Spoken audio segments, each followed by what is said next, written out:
Hello, it's me, Mario. Woohoo! Welcome to the Vookcast. Let's go.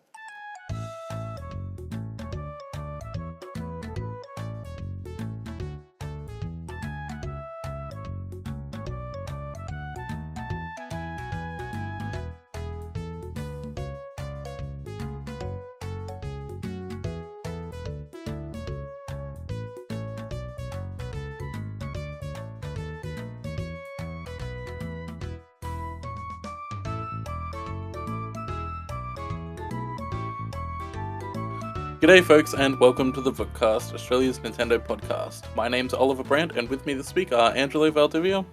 Hey Paisanos. Michael Goncalves. Hey team. And Luke Henderson. Howdy.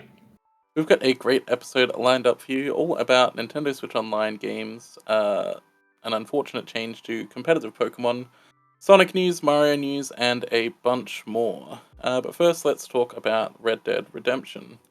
So in something that nobody was kind of expecting, but everybody was also kind of expecting at the same time, Red Dead Redemption is on Switch now.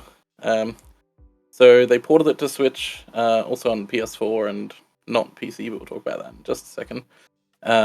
It's just a straight port, not a remaster, nothing fancy or new, just a few small touch-ups. And yeah, it's fairly good on Switch. I played a little bit of it. I think, who was it? Was it Vook who reviewed it, or Paul who reviewed it? Yeah, apparently pretty good. But it's Red Dead Redemption, the original game. That's it. So yeah, what do we think about this? And specifically, what do we think about it not being on PC, where it could have been actually good? I mean, as we're known for our vast array of PC talking on the show, I honestly don't care that it's not on PC. But that's just because I don't think PC players are all that too worried about it at this point. They've gone without for a decade. At this point, they're probably like, yeah, whatever. Yeah. It's been 13 years. Old game is old. Yeah. I honestly, I posted my review of it this morning. I loved playing through it again. It's one of those games where it's when you're in it. But, when I'm out of it, I'm not really thinking about it. But it was interesting to sort of go back to it after having played Red Dead Redemption 2.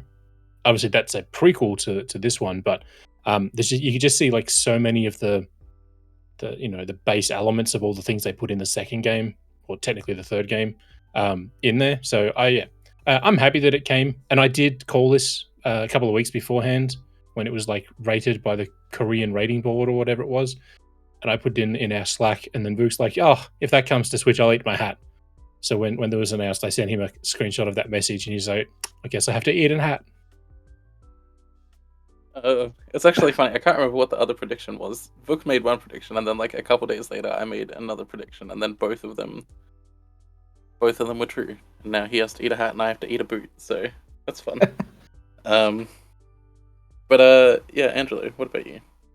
Yeah, I mean, I'm not gonna get it. Obviously, I've got the 360 version, which apparently is the best way to play it on Series X at this point. Don't even bother getting the remastered version. Just play the 360 version. Apparently, it's completely up-resed and is it 60 FPS as well? You can't get it on Series X. It Yeah, can only saying, play 360 don't version. buy it on something else. Oh, right. That's what play it. Sorry, the PS4 version, right? That's what it is. There's a PS4 remaster. Yeah, PS4 remaster and PS5 technically. That's what it is. But the original version is apparently the optimal version to get.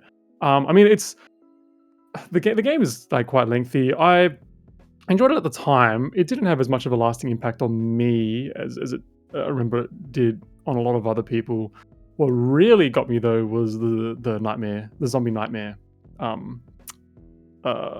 DLC. I mean that was incredible. That was really, really fun. I really enjoyed playing that one. And I'm glad to see that it's here on the Switch version as well. I say if you end up getting the game and Red Dead Redemption itself isn't quite your thing, definitely jump into Undead Nightmare. It's so much fun.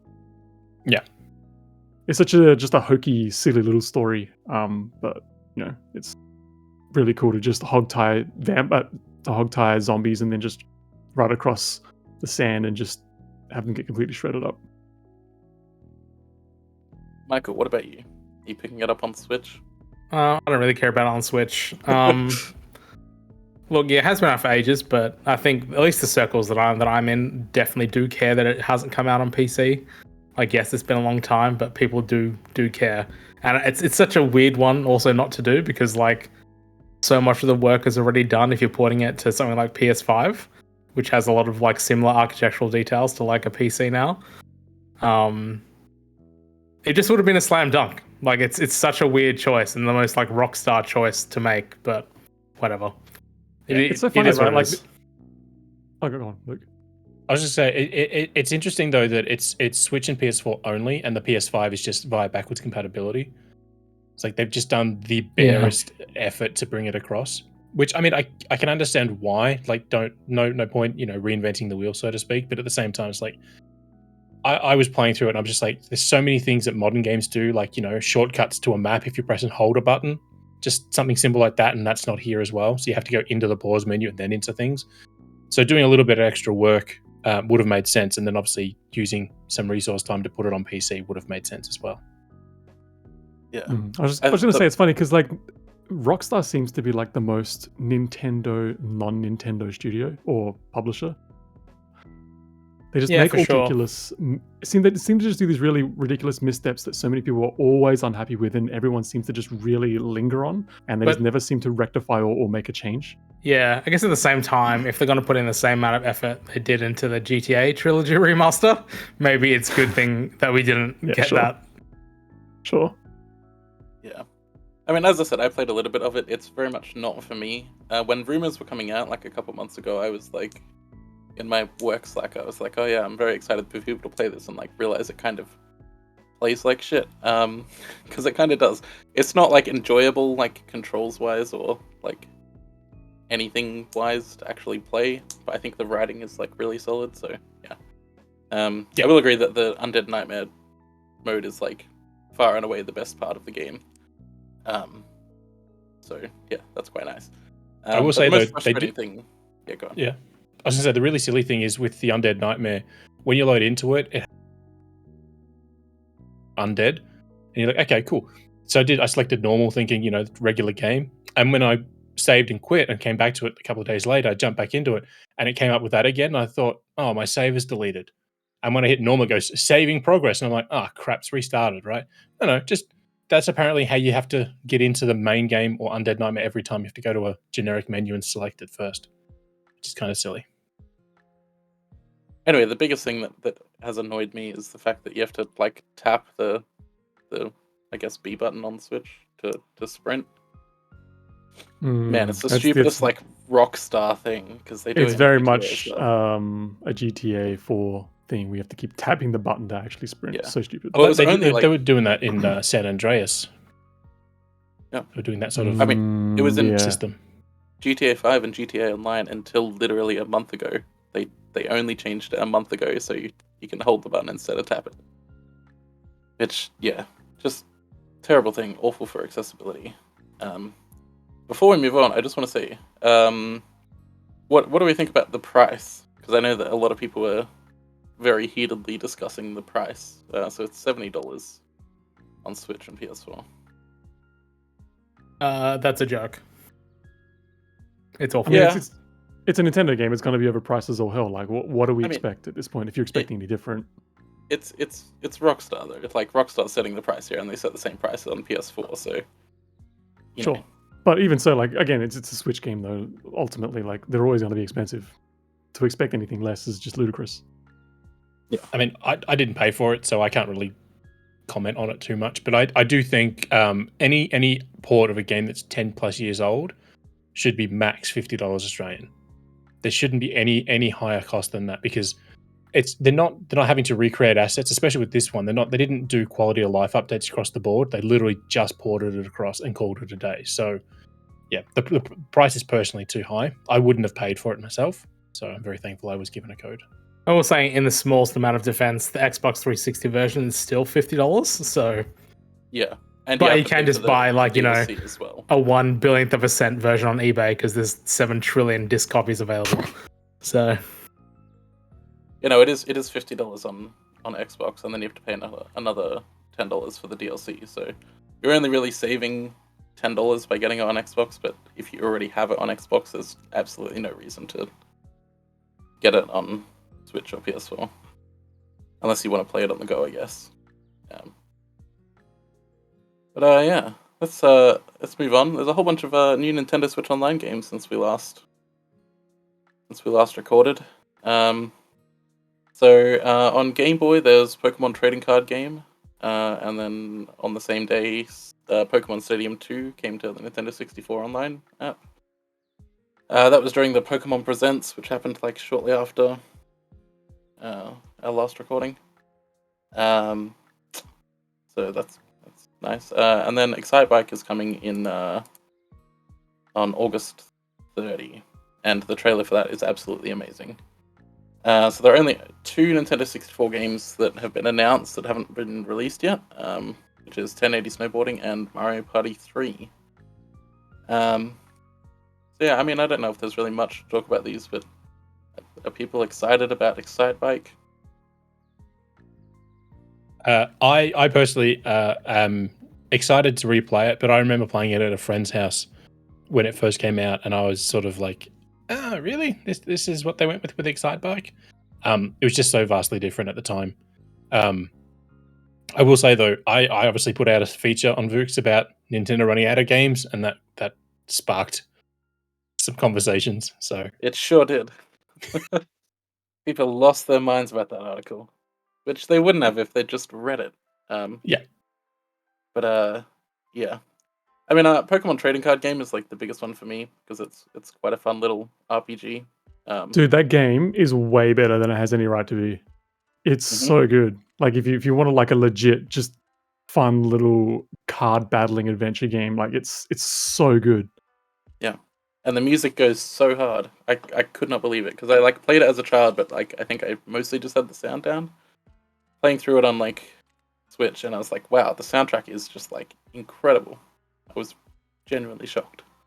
Yeah, and it really simplifies understanding the game as well. I remember when I was a kid, like I'd never really played a card battling game before, or a trading card game.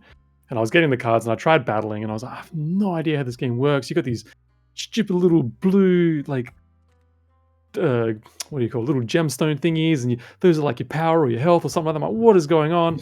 And then, yeah, playing the trading card game, I'm like, oh, this is so much easier. And I don't have to carry around a wad of cards or anything. So cool. Yeah.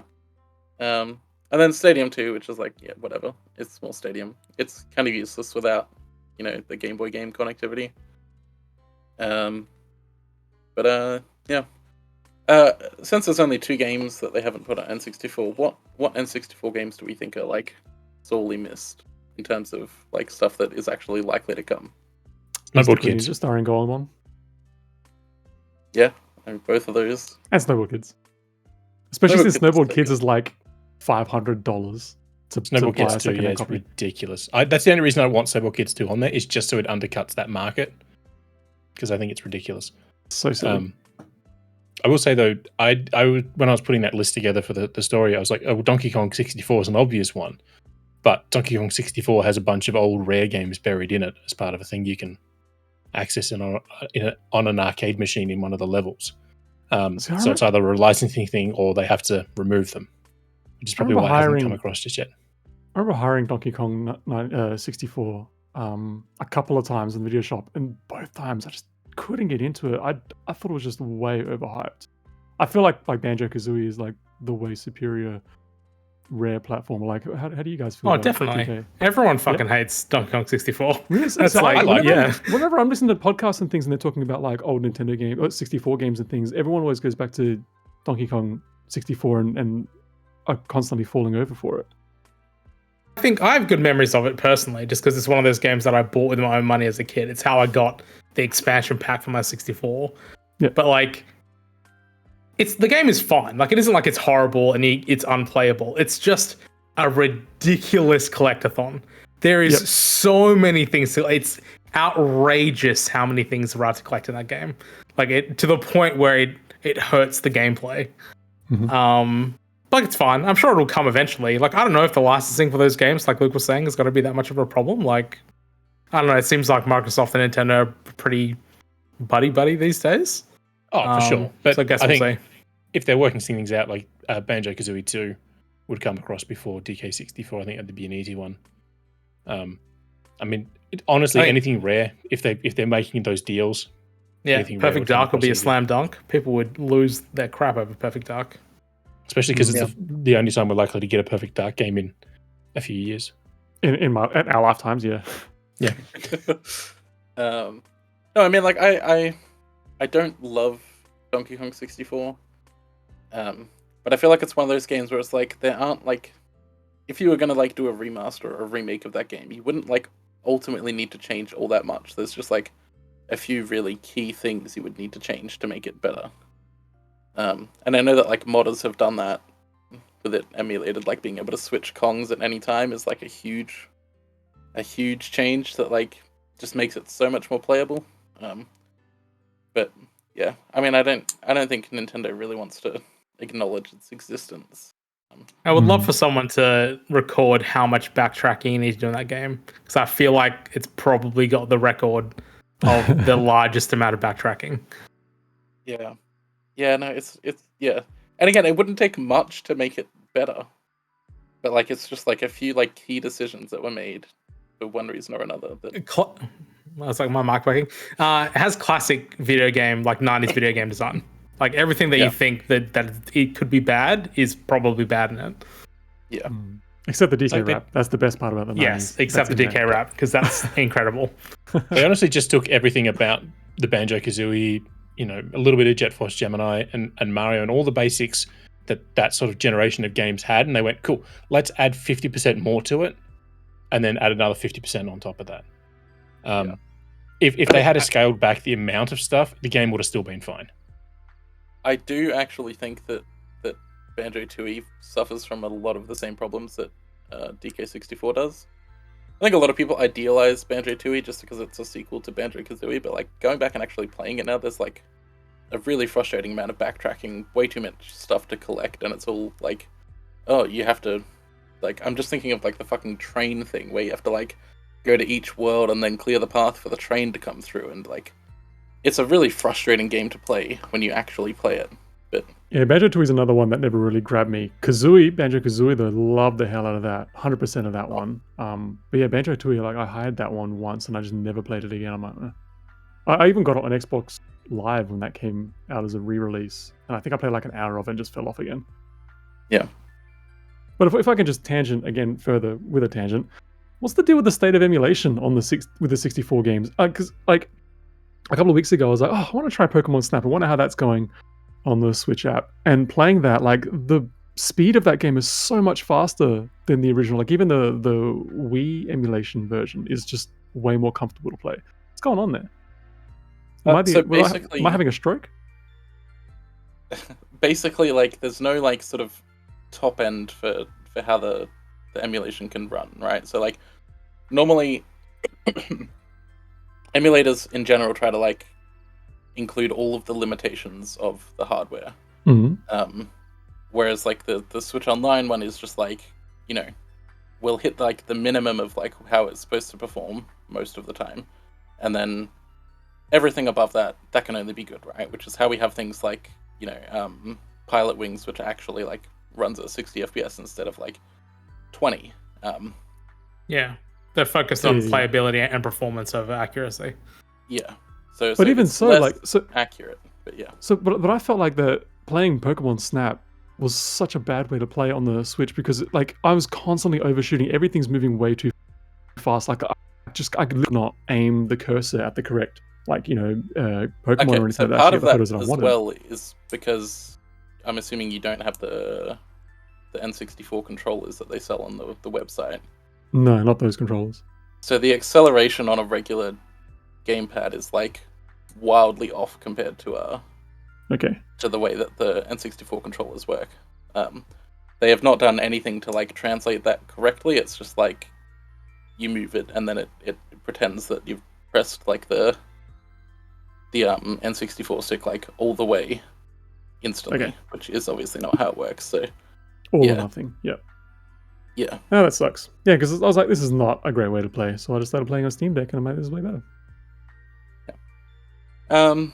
Yeah.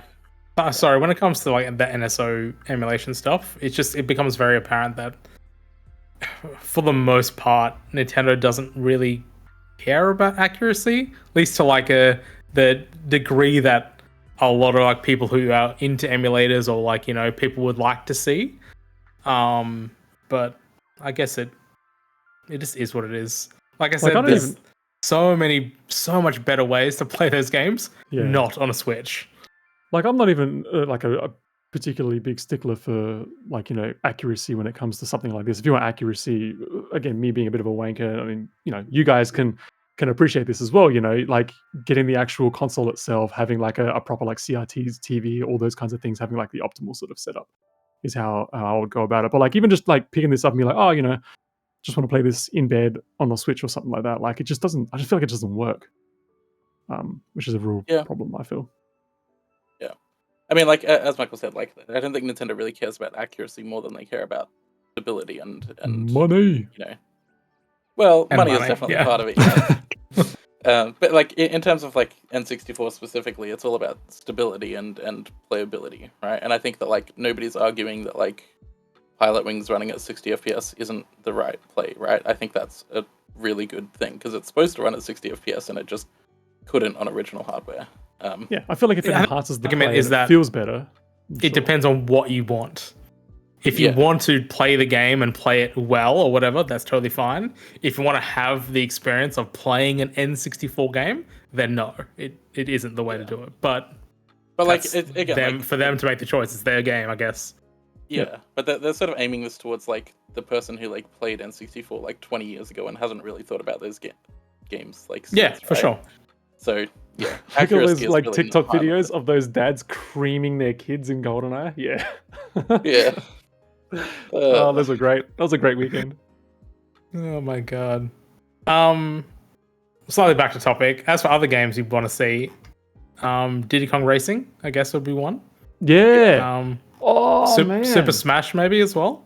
Like I don't know if they do Super Smash, but it's there. I feel like they won't do Super Smash just because they don't want to like make it easy for like competitive communities to rally around it and then demand more of Nintendo because of it. Oh, I do not think that's going to have any impact whatsoever on that outcome. I don't know. There'll be more people like getting into it, and they'll be like, "Oh, are there better ways to play this?" And they're like, "There are." But yeah. I mean, if we're being like, I honestly would love to see a lot of the older Acclaim games make a return, like the original Turok, Shadow Man, some of that sort of stuff. I know Turoks have been remastered by Night Dive, and we'll get into that a bit later, but I just have so many fond memories of playing those games that I own them. They're behind me on a shelf, so I'd love to be able to play them again on the Switch anywhere I go. But obviously, there's a whole rights thing with that, so maybe not. I spent so many hours playing Turok 2 multiplayer as a kid. So many hours. I just love the fact that Turok Rage War isn't actually canon. Was that Seeds of Evil? Yes. Yeah, playing multiplayer with Cerebral Boar. Yep. Then everyone goes Raptors to counter you, and then it's just like an insane like fuck you fest. Just think though, if that did come over to the Switch Online, it would have online multiplayer. Would. Because the emulator supports online multiplayer. I feel like that's a really, really good addition to or function, an offhand function of the online apps is that they just have native online multiplayer in that regard. Yeah. And honestly, like in a lot of cases do it better than like the hacked together solutions that like other emulator makers have been doing for the past like 20 years. Yeah. It's because it's all done by a bunch of nerds. Yeah. Literally the Nintendo European Research Development. That's who's done the Switch Online apps. Although curiously, the actual emulator for N64 was made by IQ, who are the people who make consoles. They do the Nintendo ports in China, yeah. Yeah. That weird single-handed Nintendo 64 controller console thing, Yeah. On a total side note as well, obviously everyone knows that I'm big into emulation, especially with the Mister. No. But there's a lot that's been happening with the Nintendo 64 core over the past like 30 days. The guy is developing it, Robert, has just gone like full ham, and like so many games are now like running like reasonably well, running on Mister, just rebuilding the N64, and it's been such an amazing thing to see like happening in real time as he adds in like little extra bits of the RDP and or adding in like little rendering functions and seeing games that like were totally broken and now start to work. Like Mario Kart works pretty well, like almost completely playable on the Mister at the moment, which is just really, really cool. I feel like we're going to do like an offshoot of the Vookcast and just focus on emulation. That'd be wild. If You we're could gonna talk talk about a lot emulation, about that. It's literally just an hour every fortnight of you guys explaining whatever's going on this week about emulation to me, because I've got no idea. We're Australian, so talking about emus is not that hard of a stretch. I will say there was a recent update to the latest PlayStation 2 emulator that means that Glass Rose is like almost playable now, which is like my favorite PS2 game that I've talked about extensively in the past year. You have to like force it into like software rendering, because like if you're doing hardware rendering, it just doesn't work still. But it's playable now. And another Capcom, tangent, because we're going on like deep, like Inception level tangents right now. Pixel Effects, who makes HDMI hardware for retro consoles, has released their Pixel Effects Gem, which is a generalized console HDMI kit that works on multiple consoles and works on PS2. And it looks incredible. Absolutely amazing. So tangenting further. No, what's the output resolution on something like that? Because like my biggest issue with up to 1440p. And because all PS2 games run interlaced, because Sony, it has motion adaptive deinterlacing on board, and every game just looks so good, so good.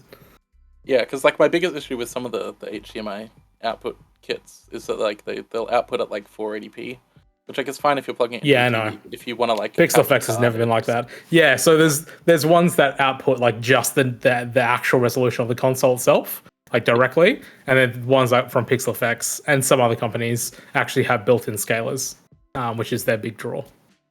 But then there's also news in Scalar World. RetroTink has announced their RetroTink 4K, which is just absolutely bonkers, like a 4K upscale. It's going to cost a lot of money, upwards of a 1K USD. But it will upscale pretty much any input that you can think of into 4K. It's going to be wild, absolutely wild if you're into anything, including HDMI. So you can plug in old HD consoles and upscale it to 4K, which is super cool. The only thing I want is a modern day TV maker to make a modern day CRT, but not actually CRT. Just like did we talk about this in the previous podcast or on I chat? think Maybe we've mentioned it at some point. Yeah, that technology's gone. Like no one knows how to do that anymore. It's just it's disappeared. Like I'd just love to be able to plug in a 64 into the front, the red, white, and yellow ports on the front of a TV, and just have it play, and not require 6 feet of TV behind the screen.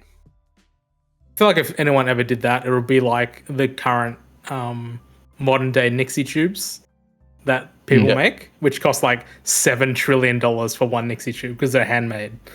But if you want one, they're available. I'm hoping that like someday like some dude in China is gonna like uncover like all of this machinery that used to be made, that used to like make CRTs with, and just be like, yeah, sure, let's make some more CRTs. That'd be wild. No, you know what's going to happen in like 5 years' time? Someone's going to have a Kickstarter being like, "Hey, we're gonna revolutionize televisions. We're making analog TVs again. We need $30,000 and 800 backers to bring this dream come true." You joke, but they would make absolute bank. Sure. Like so much money, so much money. Not even from like just retro gamers. There's a ton of people that just enjoy like CRTs or need them for certain industries that use like really old tech. Dude, that would make a ton of money. Less than a year ago, and I lugged my CRT TV that I haven't used in like 6 or 7 years, and it's purely for hooking up my retro consoles up to, and I just haven't got a space to do it. I just keep it around. I still got my CRT, and I never use it because I've just got better ways to play like consoles these days on my 4K. I remember like 10 years ago, I plugged in my CRT for the first time like 3 or 4 years after having a LCD TV, and I turned it on, and that like, I don't know, 50 million hertz high-pitched whine that kicks in when you turn... the degauss? Yeah, when you turn it on, you're just like, oh, It's just like getting a core memory unlocked when you hear one of those. It's so nuts.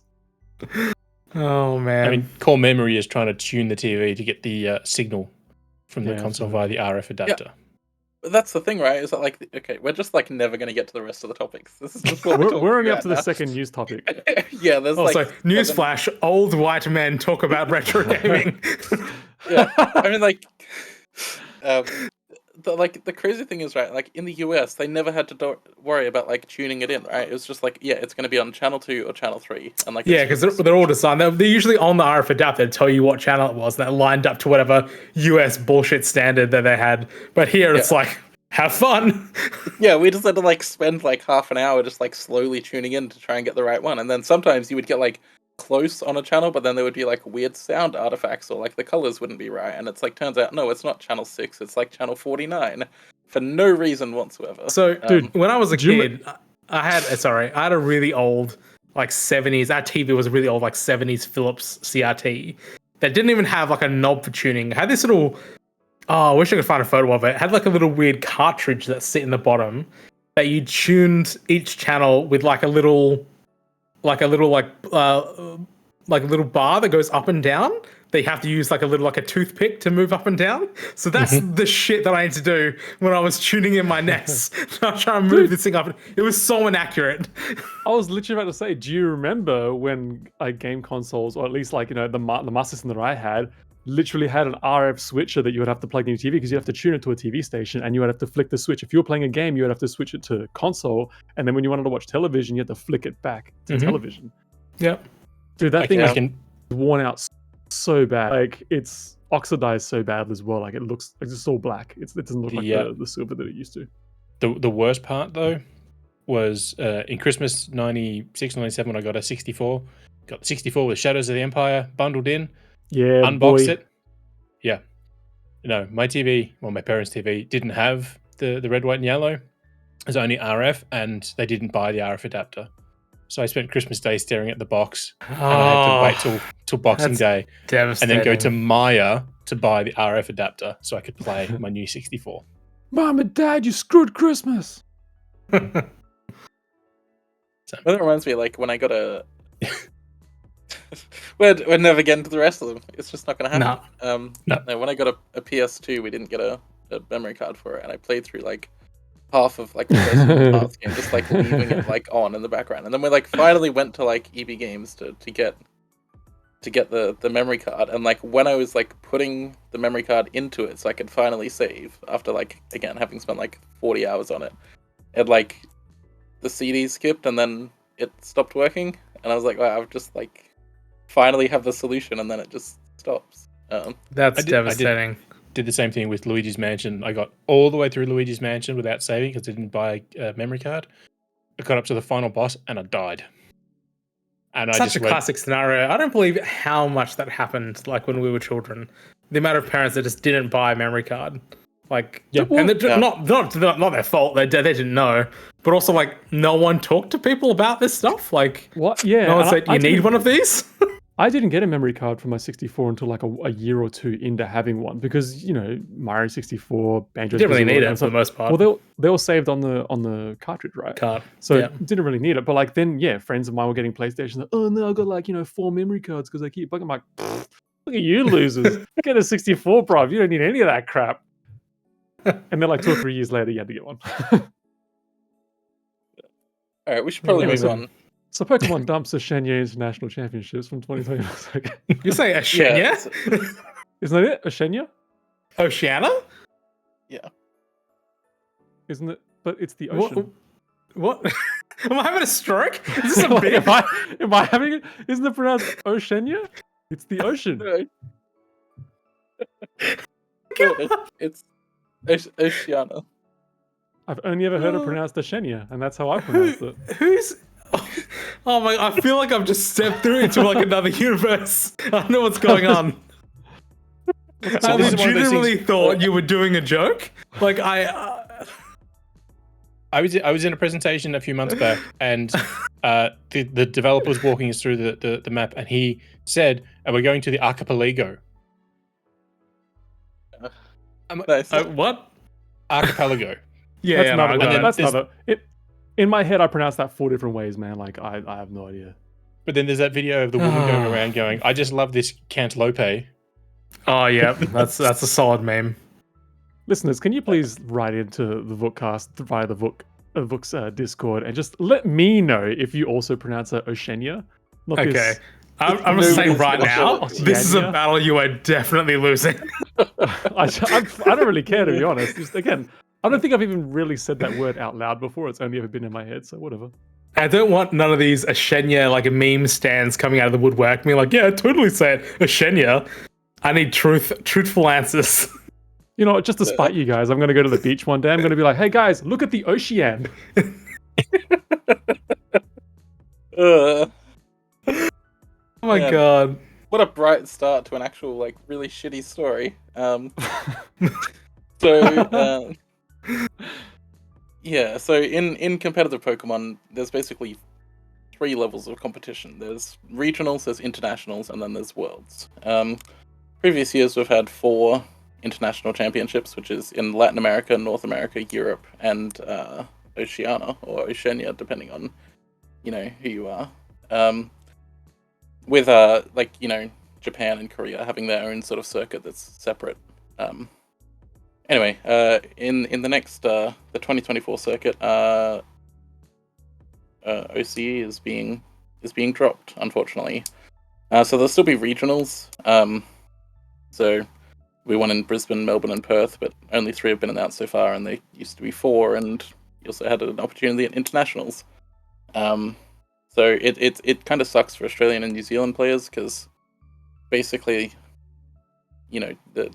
for internationals, you had to, you could get a lot more points from performing worse, basically. If you were in, the top 16, you would get 200 points, but to get the same 200 points in a regionals, you need to come first place. You need a certain amount of points to qualify for Worlds. So yeah, it just kind of sucks. But basically, Australian players now have to spend thousands of dollars to fly to other regions, internationals, to have a chance of getting into the World Championships.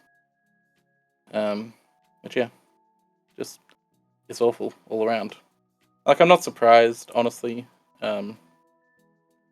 because Australia's a small region, but yeah, still kind of shitty. I don't imagine anybody else has much to say about this, because it's competitive Pokemon, and Pokemon in itself is not something that people are into here. But yeah, I mean, overall, it's just as Pokemon is expanding its esports, and it is. There's been more viewers and higher prize pools in the next circuit as well. Unfortunately, it is also excluding a lot of Australian players, and there'll be less of us on the world stage, which just kind of sucks. The biggest problem, though, is they haven't even given an actual valid reason. They've just said, we've made the difficult decision to remove it. It's okay, cool. Why exactly? Is it because there's not enough players? You spending millions of dollars a year for Australia, New Zealand, and all that, and you're just not getting the turnout? Or is it because you just don't want to invest the money anymore? I mean, obviously, if it's a money thing, they're not going to say why, but it's if they didn't want to do their own separate event, they could have tacked on to any of the old Comic-Cons, any of the Supernova packs. They could have, tacked on the Pokemon Championships to packs every year, right? We know that's happening every year, so it would have been a simple thing. But rather than try and find a solution, they just said, oh, well, it's too hard. We gave up. And that's the part that I take away from it. Again, I don't give a crap about the actual thing itself, but it's they dedicated themselves to doing it for 2 or 3 years and then just decided to give up on it because it was too hard for them. But also, realistically, how popular and how many people do they get coming to these things, though? Is it enough to really justify the effort on Nintendo's part in terms of countries make up Oceania for Nintendo? So yeah, that's the thing, right? Is that it's not just Australia, and this is the Pokemon Company, which is kind of a bit separate from Nintendo. Yeah. But it's basically Australia, New Zealand, Indonesia, and the Philippines are the main competitives there. So there's a good 200 million people in total that it services theoretically. But I mean, the kind of people that go to internationals, there were about, I think, 3,000 competitors in total last year, and that was in February in Melbourne. and then like another like 10,000 spectators. So like it's you know, a decent amount of people are showing up, but like it doesn't cost anything to compete, and it costs very little to spectate. So it probably was not making its money back, especially when there's like prize money as well involved. Yeah, so that's kind of what I was wondering, is like, financially, like, is it really a worthwhile thing for Nintendo to Yeah. do? Like, yeah, sure, it sucks. Don't get me wrong. I'm not saying it. It's unfortunate and people are left out and things like that. But like, it I obviously think costs part of money it to as do. well is that like I think the events, the regionals at least, are still handled by ESL in Australia, and ESL is obviously like not doing super well as an organization at the moment.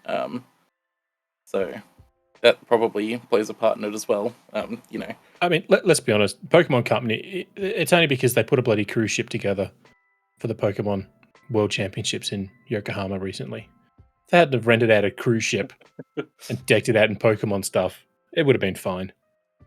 Yeah, I mean, and I think it's just because they are like increasing the prize pool just across the board. Yeah. They have to really find what makes sense to cut to justify that, and unfortunately, Australia and the rest of us aren't a big enough region to justify that. Having said that, I do think there should be an increase in regionals. I think there should probably be regionals in every capital city to make up for the fact that there's no internationals now. Because like earning points for worlds is like impossible now. And like if you're gonna do regionals, at least do one in New Zealand as well, because they've like cut that. There was one in Auckland last year, but just none this year. So if you're in New Zealand, it's even worse. But yeah, just kind of shitty all around, with like kind of understandable but not super justifiable reasons. Alrighty, let's talk about something everybody can have input on. Sonic Superstars is launching 3 days before Super Mario Bros. Wonder, which is a choice. So yeah, Sega said that Sonic Superstars is going to be released on October 17, which is just 3 days before Mario Wonder. It'll have 4-player local co-op, but online play is limited to battle mode only for some reason. You can't play the co-op campaign just online. And yeah, I don't think it can survive being immediately undercut by Mario, which is almost certainly going to be a significantly better game. And cheaper. Yeah, and cheaper. So yeah, I don't know. It's weird, right? Like, I feel like there's enough like rabid Sonic fans that like it's probably still going to make its money back. Like, it doesn't really matter when they launch. The weirdo Sonic fans that like get angry at you on Twitter, are probably still going to buy it. I know in saying this, I'm probably going to get like thousands of people like getting angry at me on Twitter. No. I think you're correct, man. The only fans of Sonic are rabid. Like, there is no cooldown on those guys. Yeah, it's like there's like people who are like vaguely kind of interested in Sonic, and then there's like the super fans, and there's like literally nothing in between. Yeah. There's like nobody who just like kind of likes Sonic, and it's like, oh yeah, I enjoy the games, I buy them when I see them. But yeah. Also, I say this as a Sega kid who grew up with Sonic. So, yeah, man. Console wars are back. Sonic and Mario. Where's Howard Phillips and Tom Kalinske? Let's get them in the ring. The ring's unfortunately taken up by Zuckerberg and Musk. I will say that if you enjoy Sonic and you're hyped for this one, congratulations. You have poor taste. But if you are literally interested in it and you want to play it, wait for a sale. $100 for a Sonic game is just too much, and especially because everything they've shown of it, it's all the PC version. Like, we've not seen a specific Switch trailer since it was announced. Everything's always PC footage. I was going to say that the trailer on the article is in 4K, and I'm like, this ain't the Switch version. No, down the bottom, if you play it, down the bottom it says captured on PC. Yeah, we have seen like footage of the Switch version, but it like uses significantly reduced geometry, and from what I hear on people who have gone hands-on with it at like conventions and stuff, it does not look super great on Switch, which should surprise absolutely nobody. Yeah, I honestly, I just think I've never enjoyed the Sonic games. I'll just say the mainline Sonic games, like the Sonic Racing ones, I'm fine with. But But the main Sonic games, they're just not entertaining these days. You know, the whole thing back in the day was about going faster than Mario. But the problem is you can't keep adding speed and expect it to be playable.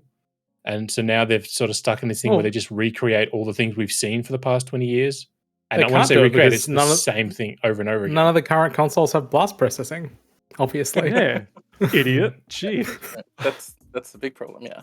No, I mean, like, one of my coworkers has played it. They played it at something a while back, San Francisco Summer Games Fest, I think.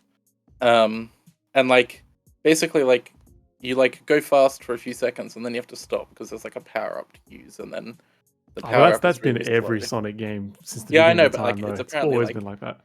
so much worse now, and it's only worse with like 4 players now because everybody has to like jump into the ring to get the specific power up, and yeah, it doesn't sound super fun. But I'm sure, like, you know, for Sonic fans, I'm sure they're gonna have a blast with it. You know, they'll be debating the law implications for years to come. Me, I'm gonna wait until it's like $14 on the eShop and then probably pick it up then, because that's 100% gonna happen. So no point buying it now. Yep. Like I enjoy some Sonic games. I really liked Generations. I thought that was a really well done Sonic game. I haven't gotten fully into Mania, and I'll admit when I saw the trailer for this, I thought, you know, actually looks kind of interesting. Like I might jump in on it, but definitely not getting it for Switch. And I'm waiting, you know, a year or two for it to actually go on sale somewhere else. But like I'm interested in giving it a whirl and seeing how it goes. The downside to whenever a Sonic game comes out, so a Sonic game coming out, is that like on Twitter or on Reddit, I just get like Rule 34 just out of nowhere when it comes to Sonic. I'm like, oh, I don't need to see this crap. Like, come on, get out of here. Yeah. I will say that the only Sonic game I've played through a fair chunk of, apart from whatever the one that was came out last year, I can't even think of its name. Frontiers? It was the one on Wii. Yeah, that's it. Sonic and the Black Knight. Oh man, on the Wii. It's the only one I've played through like significantly, and I just feel like that's literally, you know, the mobile genre endless runner. That's what Sonic is. It's just an endless runner, but it's a boring endless runner. There was that one before it as well, like the Secret Rings or something, the Arabian Nights one. Yeah. Was it that one, or was that a separate game? No, they're two different games. They came out like a year apart though. Yeah, and then that spun off into the one with the wisps and. Yeah, I remember that one coming out, and it was just kind of like, oh, and then turned into a werehog. Sonic went off the rails for a while there in the late 2000s and early 2010s.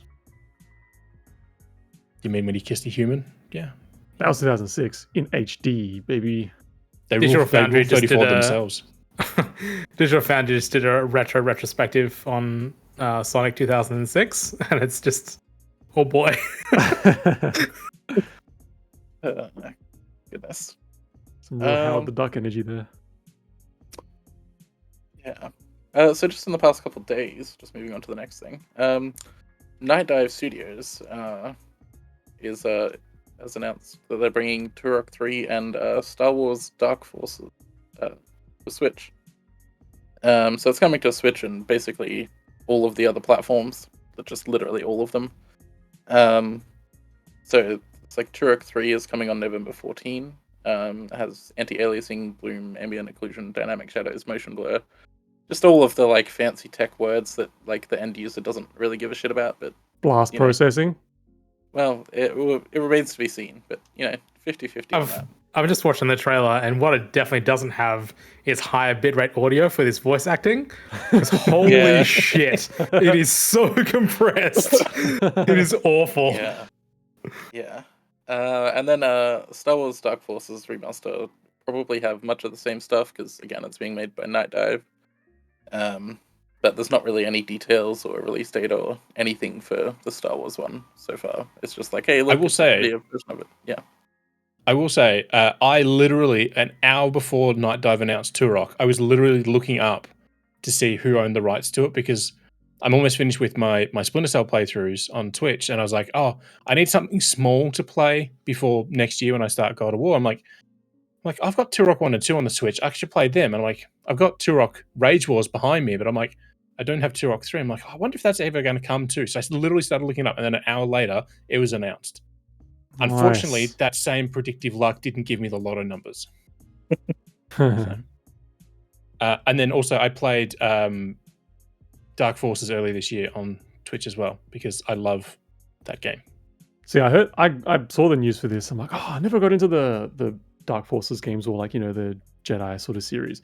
Totally jump in and give it a crack on Steam because I've got like all of them there. So I jumped in, started playing it, got into the first level. I was stuck in that for like half an hour. I just got really mad, and when I finished the level, I just rage quitted. You don't even like. There's not even like a point where you hit a switch and it ends the level. Like the ship comes down at the end of the first level, and then you have to go into the like escape menu and then finish the mission through there. It's like, what is this? 1995? Get out of here. I gotta say, I'm watching the trailer for Dark Forces, and I don't know if I like what the remastered version looks like. It's a bit too crisp. Yeah, it looks like it looks like when people like remake or like make a game in like the style of an N64 game, and they just like don't really understand what N64 games looked like. Yeah, that's kind of the vibe that I get. Yeah. Like when somebody makes like a Doom-like game now, and it's like, well, that doesn't really look or play anything like Doom. But so you know what it does remind me of, and this is just a total analogy. You know when TV show like 3D animated cartoons try and make it look like they're not like 3D animated, so they ramp down the frame rate to like, I don't know, like 3 FPS or whatever to make it look like it's animated, but it doesn't look like it's animated. It just looks like it's has a really shit frame rate. That's what this looks like with the up-resed like art. It just looks really, I don't know, just unnatural. I'd imagine it's all like AI upscaled and generated and rendered and stuff, right? God, it probably is. It absolutely would be. So that's probably one of the reasons why it looks so crisp. Like, just I do know that Turok and Dark Forces, they're the first games to come out on their new version of the Kex engine.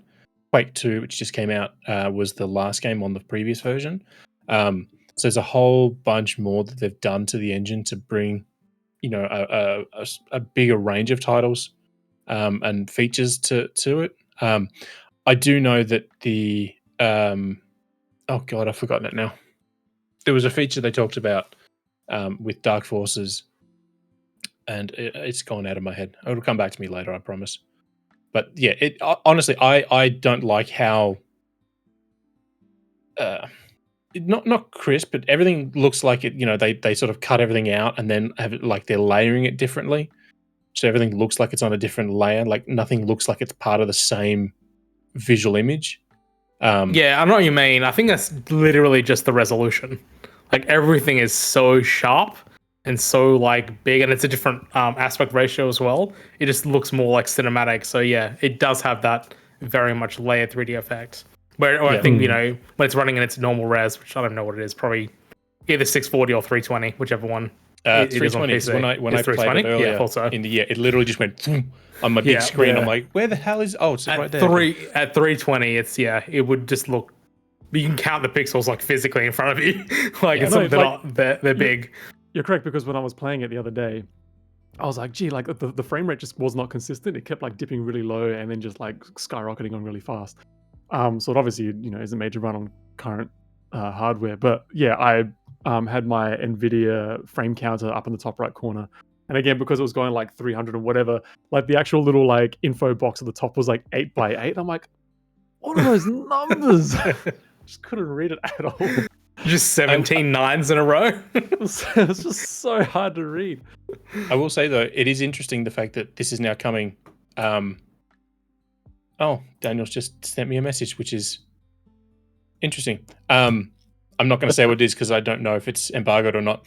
But we already have Jedi Knight 2, Jedi Outcast, and Jedi Academy on Switch that Aspire brought over, a couple of years ago, and now we've got Dark Forces. So Dark Forces is the first game in that series, and then Dark Forces becomes Dark Forces 2 Jedi Knight, then Jedi Knight 2 Jedi Outcast is that one.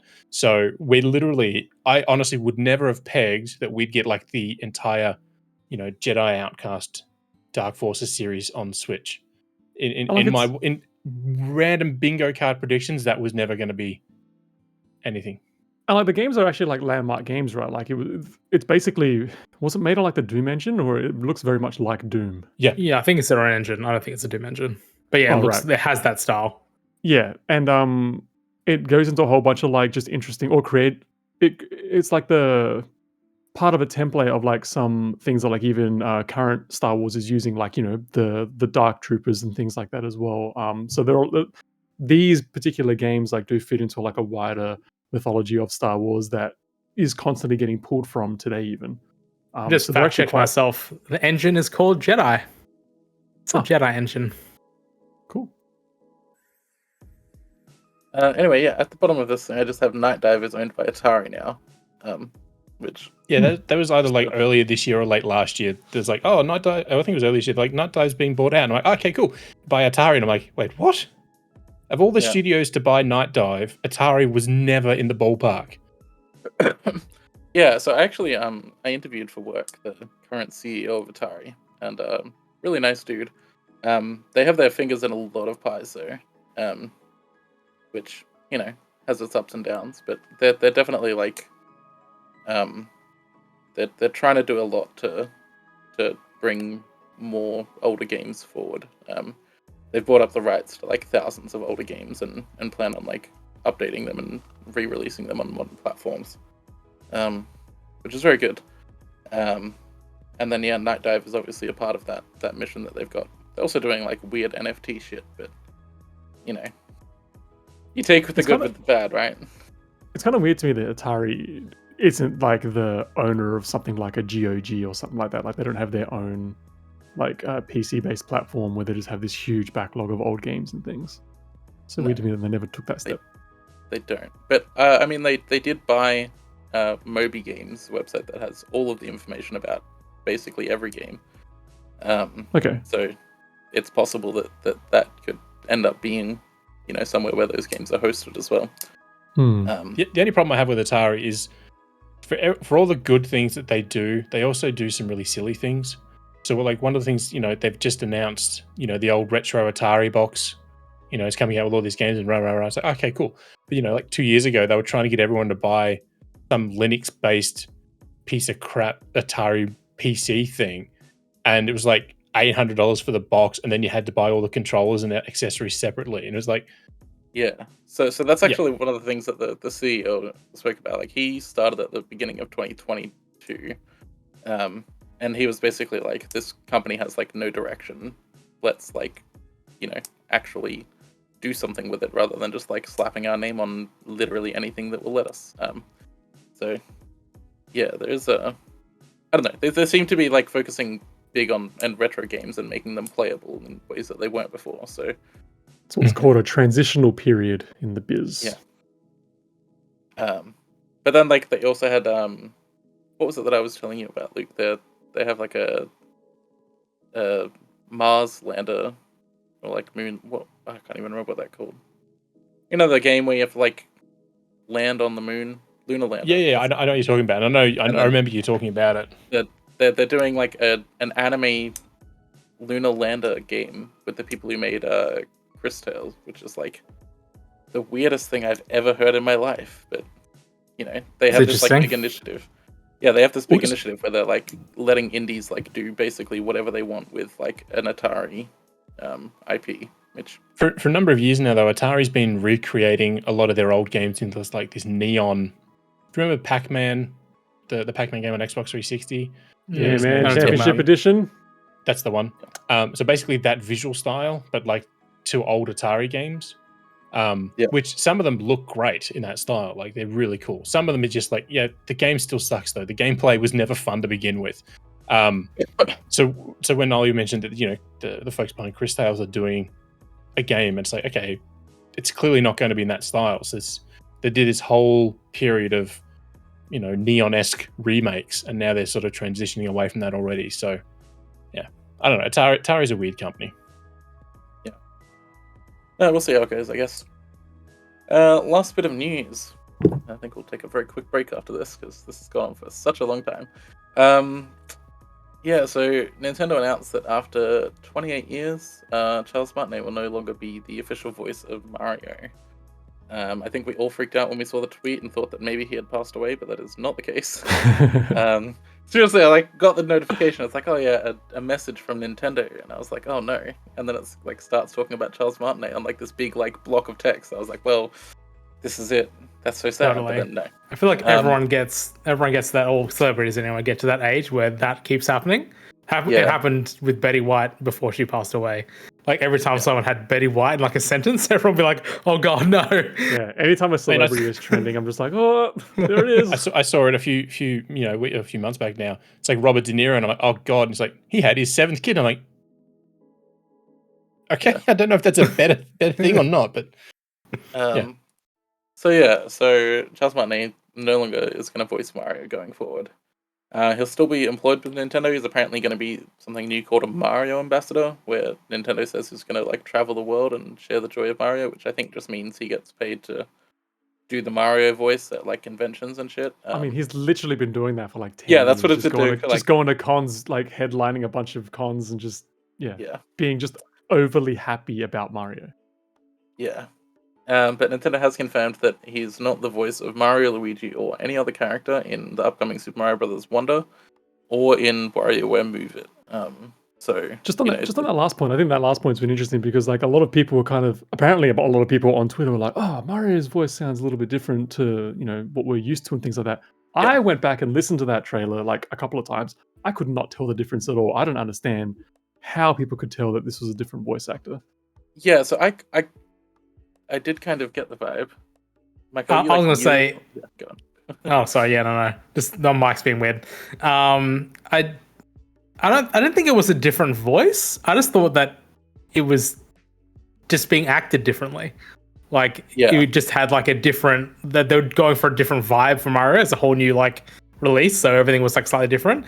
I, for one, think the voice, whoever's doing it, I assume we'll find out when the game releases or maybe a bit before, is doing an amazing job. I think it's a really cool take on Mario, and I can't wait to see what they do. Yeah, so I did notice that it was like newly recorded lines because like for the past like 10 years there hasn't really been any new Mario recording for the most part, in 2D Mario at least. So it's just like, okay, well, they've just actually recorded new stuff for the first time in like 10 years, so that's why it's different. But no, it is actually somebody else.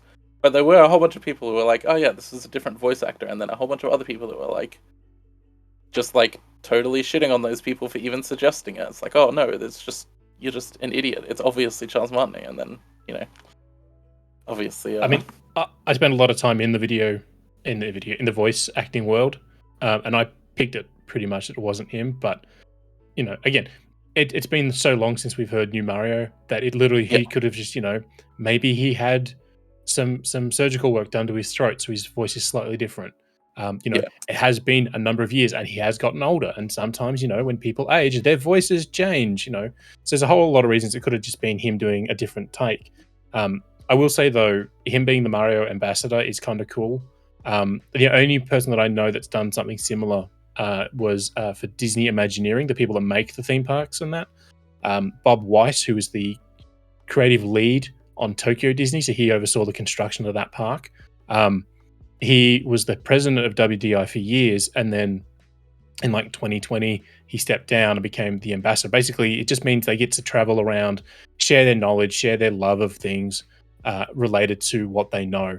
And that's all it is. It's literally just them spruiking the company or the product and not actually having any responsibilities. It's like being a politician when you get paid after you retire for years for doing, and then you don't do anything. It's literally that, but people actually like you. So it's just like the face of a product or like a front man type of thing. And again, like the times that I've seen some of his videos and stuff, but when he came to Adelaide for Oz Comic Con years ago, like the whole time all he was doing was just going on about like how great it is to be Mario and how much fun he has and all these kinds of things. I'm like, this is like the most jovial person in the world. Like I would love to just like spend a minute like literally in his brain just to feel happiness like he does. It's amazing. Totally. Like I remember, like there's obviously people that are end of the worlding this announcement for some reason. Yeah. I really don't understand it. But like I'm just so happy that he gets to retire and just do what he loves doing. Like imagine if he got cancelled totally fun or something. Oh my god. Like this happens, it's going to happen to everything we love that continues on for a long amount of time. Like Mickey Mouse's voice has been replaced, Bugs Bunny's voice has been replaced. Like all these characters that have existed for a large period of time have new people doing their voices. Dude, have you heard Marge Simpson? Like in Oh, recent yeah. episodes of Simpsons? Like, it's like, I damn, feel for like, her like real badly. Yeah, and I'm not saying that like, necessarily like to crap on the actress or No, whatever. I know what you mean. I just mean like the voice of the, because I'm someone who hasn't really watched The Simpsons in like 15, 20 years or something. I watched an episode recently. It's like, it was just an absolute like stark difference, like in terms of what she Very, sounded very like different. for the first 15 seasons to now. Like it's nuts how much of a change a voice can be over time. So like, yeah, like you're saying, the fact that he gets to gracefully bow out at such a, a key moment with like, a new film coming out or a film out and stuff. Yeah. Great time Yeah. for that. And as others have pointed out, like his last voiced role was like literally as the father of Mario, which like It's what he is, apart from Yeah. Miyamoto, I guess. yeah, like in terms of like how Mario sounds, at least that's that's who he is. And Mario's like got I think two we can daddies. be pretty confident that that Chris Pratt isn't like the voice of Mario in the games, because like I No, don't think Chris not at Pratt all. could do that if he tried. I did make it that my first thing I said about this was that joke, and I was like, I hope everyone realizes that's literally just a joke. But yeah, I mean, like, yeah, truly good for him that he just gets to live the rest of his life with a fat stack of cash from Nintendo and doesn't really have to do much. Like, that's the way. That's the Yeah, way I to do too. live fun his life, right? I also Also, can't wait the- to see what the new Mario does, because I think the voice stuff we've heard so far in Wonder sounds really, really cool, and it'll be neat to see like what else there is. The other thing too, though, is just because he's not doing Mario or Luigi or Wario anymore, doesn't mean he won't actually voice another character. He may come in and record a dozen lines for an ancillary character in a new Mario game 2 years from now. Like, just because he's retiring from this role doesn't mean he's retiring. Period. I mean, the role that people probably never know him from is as Parthenax in Skyrim. The big dragon that lives on top of the mountain is Charles Martinet. And he's probably his best known role in Australia was guy at airport who was interviewed by Channel 7. It always makes me laugh. Such a wonderful clip. I think it's just really cool that this game, like the Mario Wonder in particular, is just a complete oddball change for Mario as a character and as a side-scrolling game as well. I think this is the perfect time to do it too. Totally. Yeah, I think like if we'd had like another new Super Mario Brothers game, then like having Martinet replaced on that one would have just been like some weird like dissonance, right? Yeah.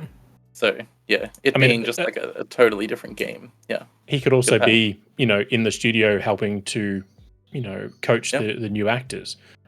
So Rob Paulson was, Raphael in the original Teenage Mutant Ninja Turtle series, and he was Donatello in the Nickelodeon reboot in 2012. He's now the voice director for the current Turtle stuff. So he's in there, helping the actors, out with the different character profiles, not the voices, but making sure that if somebody's doing Raphael, he's doing Raphael. So there's a lot that he can do, and I'm very happy for him. Yeah, I think we all are.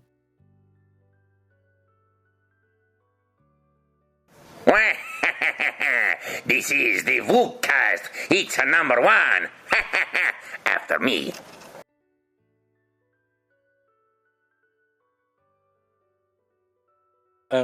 Let's move into 20 questions. We'll skip over games we're playing and come back to that in the next episode.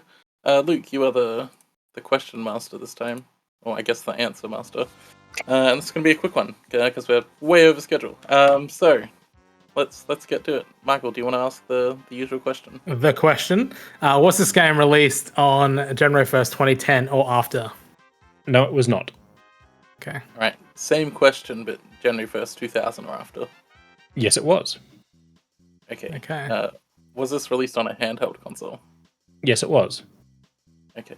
It's either Cool. We saved the disc-based console question.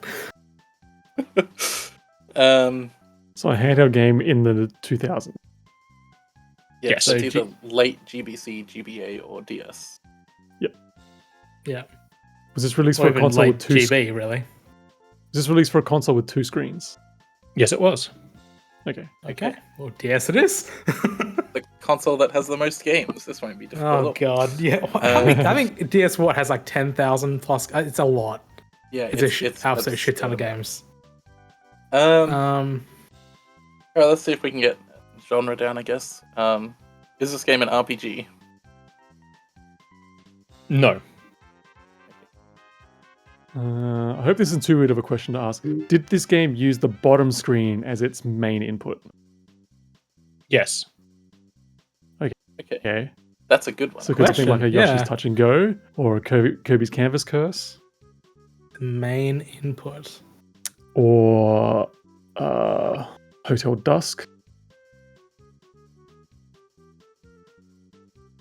Oh man, genre's gonna be so hard. Does this game have 3D graphics? No. Okay. Oh, 2D. Yeah, because Hotel Dusk is what inspired that question. Because I know that Yeah, there's yeah. a visual novel with only 2D. But again, something like Yoshi's Touch and Go is 2D as well. It's a side scroller, Yeah. same with Kirby.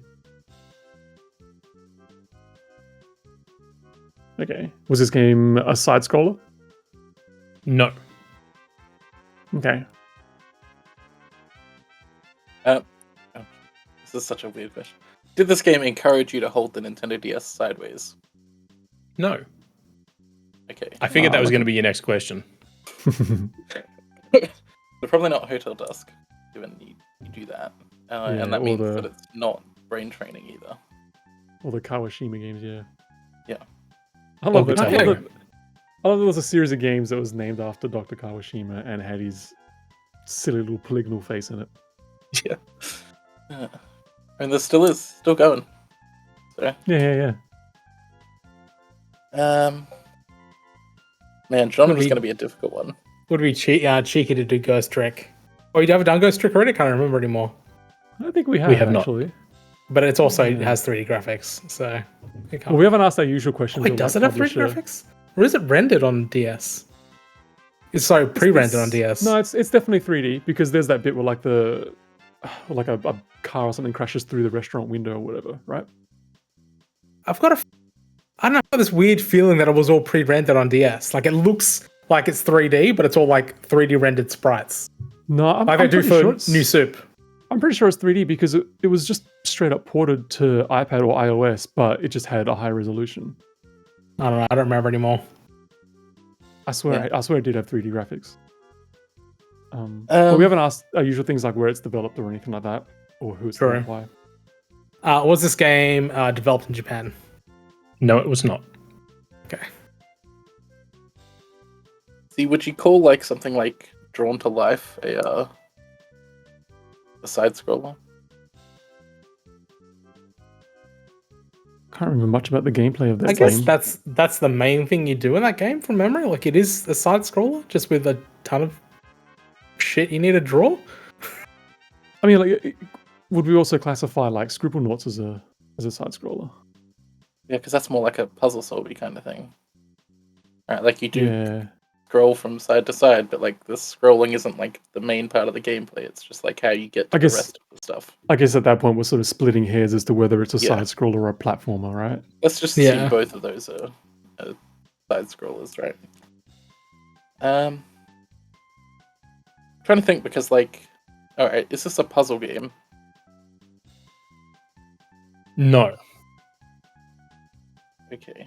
I don't like these pauses that you keep doing.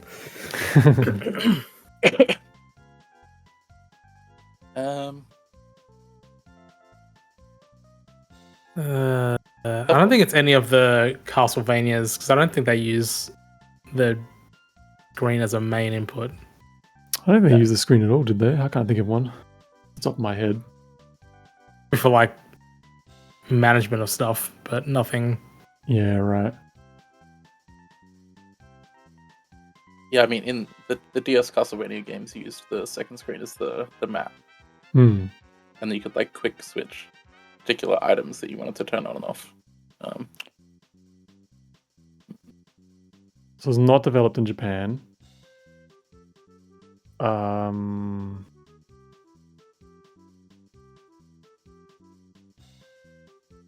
Was this game published by Nintendo? It was not. How many questions do we have left? That was question number 9. Sorry, that was question number 11. So you've got 8 questions and a guess. Not doing too bad. Was this a licensed game? Yes, it was. All right. Okay. All right. I've been thinking. Out there question. Was this game developed by WayForward? Yes, it was. Oh, okay. I think I What? might know what it is. I think it's the Aliens Infestation game. How did you come to that? It's a game that I played a million years ago on DS.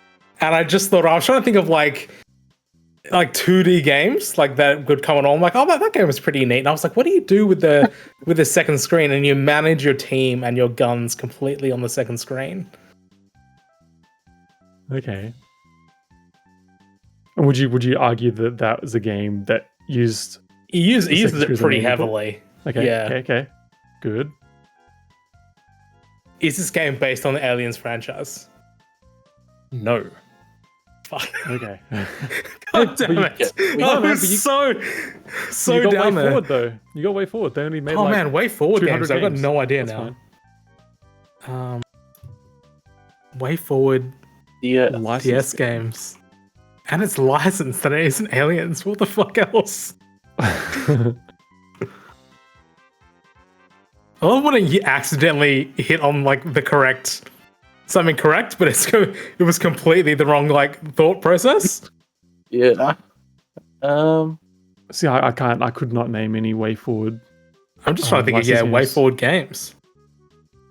I know they did like the Licensed. Shantae games and stuff, right? Did they do like a bunch of THQ games for them? Are we using, when we say license, we're using the general colloquial version of license, right? Like it's like a big property, not like just license from like another games company. Yes. Okay. Okay. So, all right, way forward in the 2000s then doing DS stuff. Did they work for like another publisher like a THQ or an Ubisoft or something? they published by? Potentially. Because I wonder if it was like a Nintendo, a Ninja Turtles game or something like that. But I guess, but it's 2D, right? It's not 3D. I know there was like they had all sorts of like weird things. Like there was a Looney Tunes game where you like do mini games. Mhm. Don't know what it's called, but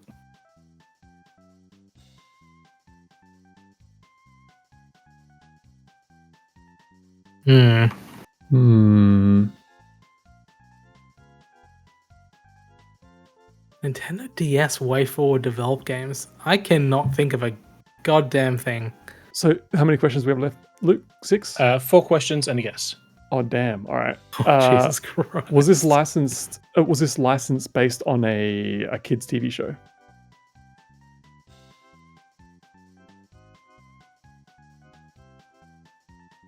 All right, kids' TV show or movie. I can't answer that one. okay. Okay, That's good. so that's a freebie. Okay. Um. Which means like it's probably not like a SpongeBob or whatever. Because like that's very Yeah. obviously based on a children's TV show. All right. Same question, but not children. Is So it based on a licensed t- on. Based on a TV show or a film. Yes. Okay, so it's not a comic book series. It's not like another property or a book series or like another property from another game studio. No, nothing like that. What could they have done? Yeah, I don't know. It's Surely like, there I is. could have done some like licensed, I don't know, like Looney Tunes, fucking, I don't know. But that's kids, right? I would argue that's a children's thing. What could not be kids, but is licensed? On the DS, no less. Like something like Aliens would fit the bill, like you were saying. It's a TV show or a movie. Oh man. What else is popular around that time? Man, it's so interesting because if you asked that question before my Aliens one, I would have been like, yeah, it's Aliens, baby. Yeah. And I got nothing, huh? How can we funnel this down? We could I keep just- going genre.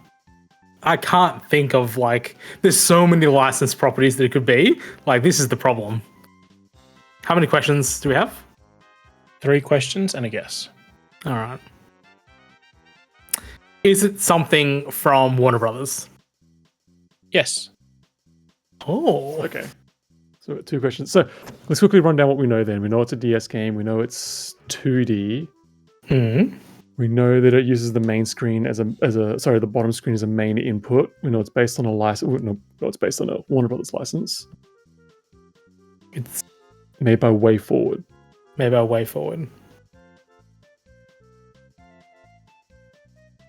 I feel like with 2 questions and a guess, I don't think we can narrow down Warner Brothers properties like easily Could enough. do like a version of the meta question where we ask if we've mentioned the game or the franchise the game is based on. So we could combine some questions if that helps.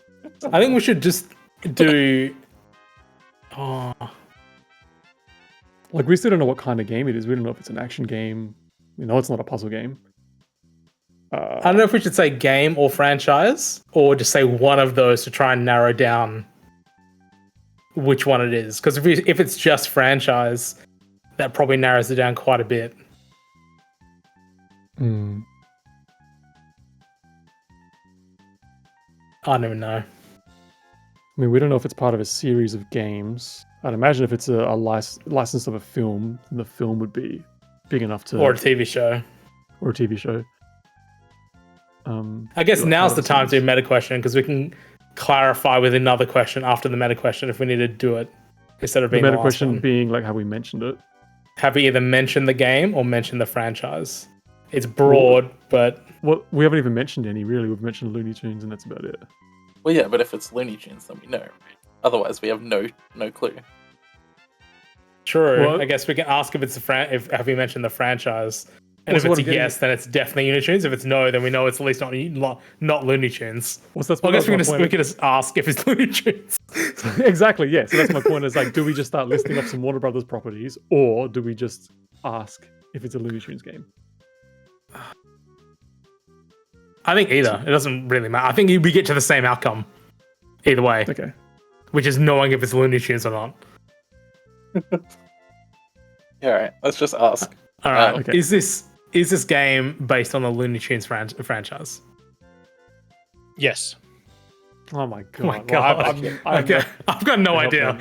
Like, Unless this it's is the the game. I think is maybe the closest we've ever been to an answer when none of us knows any goddamn idea about what I this would- game could possibly be.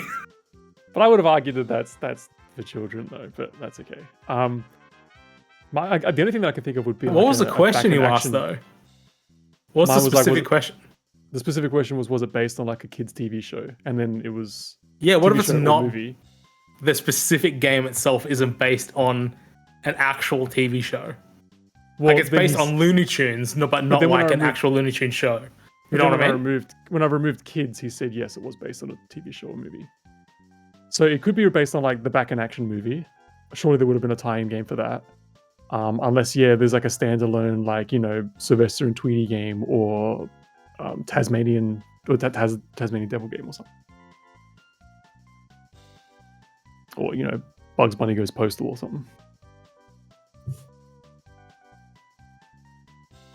Okay, Yeah, I think the issue is however we broaden it down, we don't know any Looney Tunes games. Broaden it down, make it bigger, smaller. Yeah.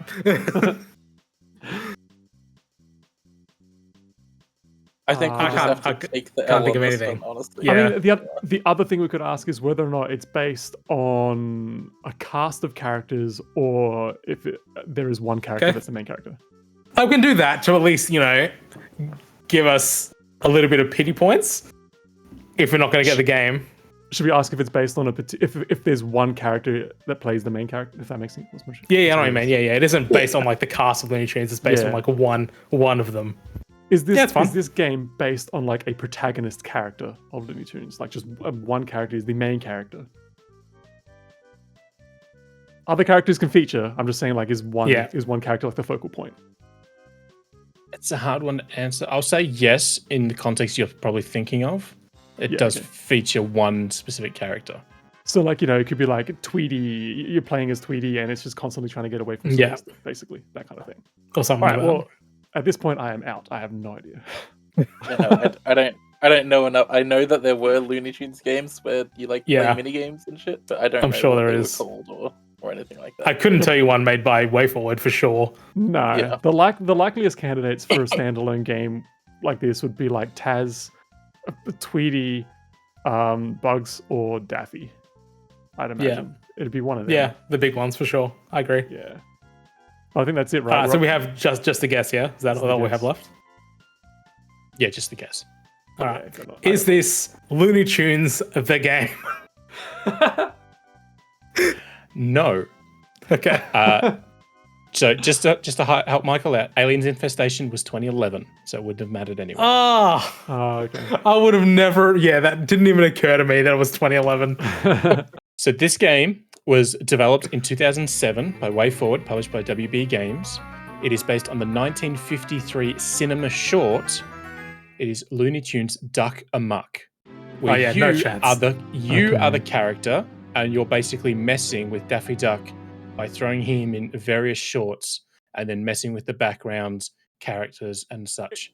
Is it as based on that happens in skit the where short. like he's like getting he's- screwed around Yeah, with the yeah. animator? Yeah. Okay. It is also the Totally. first game Nintendo allowed for you to close the DS on and it not put the system to sleep. Because there is a specific mini game that when you do that, Daffy starts to freak out because the lights have been turned off. Okay. Before that game, every time you close the DS, it went to sleep, except in that one specific instance. Okay. That's an interesting one. I do recall a game named that existing. I just don't know what it looks like. I'm imagining it now after hearing the information. I think that's probably literally looks like the actual short that it was based on. Yeah. I think that's probably the happiest L that I've taken on a game because yeah. we got there. so close. We got just had no clue. Yeah. Man, I was so excited about Aliens. I was like, I'm doing it, guys.